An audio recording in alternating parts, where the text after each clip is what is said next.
Congratulations, Mr. and Mrs. Frye. This is John from Lakeshore RV Center. I'm going to be walking around today to show you some of the basics on your new Big Sky. This is just meant as a reference guide for you in regards to where some things are located. When you have operational questions, please feel free to give me a call and we'll try and help with further detail on how to operate things. Okay, we've got a new deep cycle battery, which is located right there. There's your hydraulics for your hydraulic slides. The hydraulic motor and everything's operated from inside the camper, but you want to make sure that reservoir tank is at least halfway full. Okay, we're gonna go over the side here where we've got your auto leveling jack features. To turn those on, we simply hit this power button here in the corner. We'll control features like, look at that, kicking it up and down with the buttons. We can control the slide out rooms that we want to go in and out. Here's a detailed walkthrough on how all that functions and operates. You've got a propane tank on either side. The green lets you know there's propane in the lines. Righty-tighty shuts off those tanks. Lefty-loosey opens those up. The selector valve is on top of this. Whichever direction it's pointing is the tank it's drawing from, okay? If you flip it over here, it's gonna draw from the other tank. Flip it this way, it's drawing from this tank.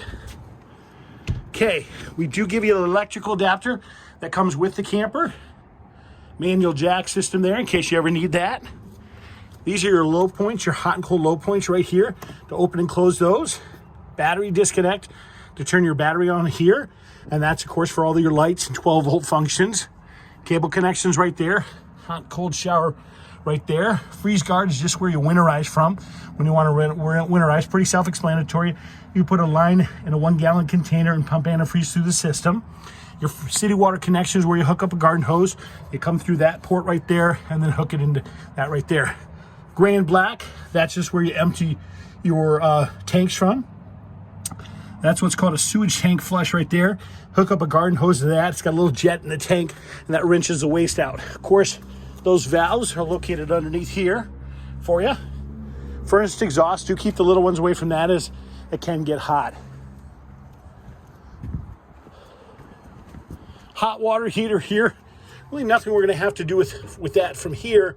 This just allows you to access a hot water heater if you want to get into there. Oh, let me open that up for a second. Notice we've got the plug in your hot water heater right there. That's your pressure relief. When you got water in the system, you just open this up and water will squirt out. Okay, we're going to put this right back on. We simply align these two pegs and fold that back up, pull the spring-loaded clip, and we're good to go.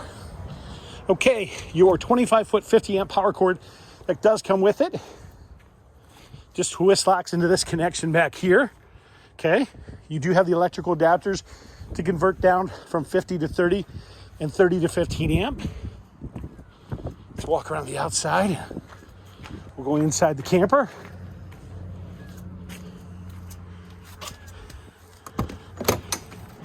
All right, you guys.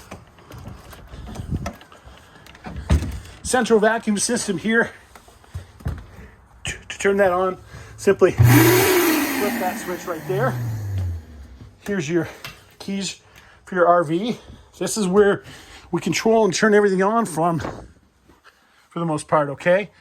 When we want to slide up the bedroom slides, we use these controls here. This turns on our overhead lights. Hot water heater controls there. It is gas and electric. Cap lights are right there. Outside floodlights. This tells you the levels of the various tanks. We'll make sure that has a little fresh water in it. We'll make sure those guys rinse those out. Fantastic fan. That's that overhead fan right up there. Turn on our AC. All we have to do is hit the mode control. Plugged in, that's our air conditioning.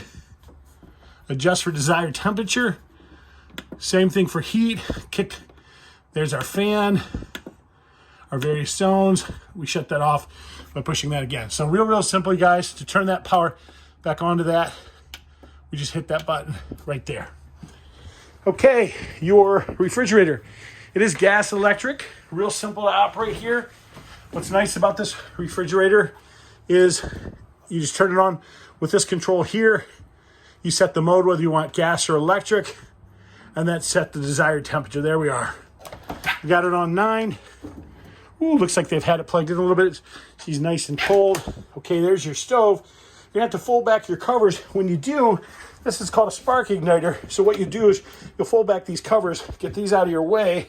These covers are pretty heavy duty. We're gonna turn that over to light, and then look at that, spark ignite, and she ignites right on. All right, but make sure you remove the covers. Don't leave those on there like I left that back one, okay?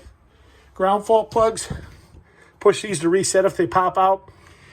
You do have ground fault plugs throughout the camper, and you want to make sure that those are not popped out. Otherwise, your 110 outlets won't work. Your breakers and fuses all located here. Everything's marked and labeled for you right here. 12 volt are your fuses. 110 are your breakers.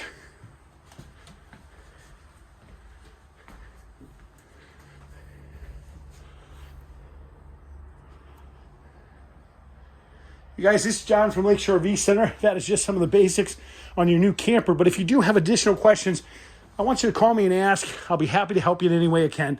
You can reach me at 231-740-6225. Thank you and have a great day.